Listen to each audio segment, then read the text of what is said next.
You ask Tiger to solve. This deals with linear equations with one unknown. The final result is y equals 2 over 5. Let's solve it step by step. Swap sides. Isolate the y. Divide both sides by -15. Cancel out the negatives.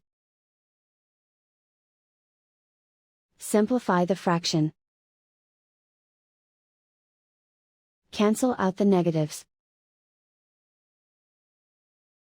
Find the greatest common factor of the numerator and denominator.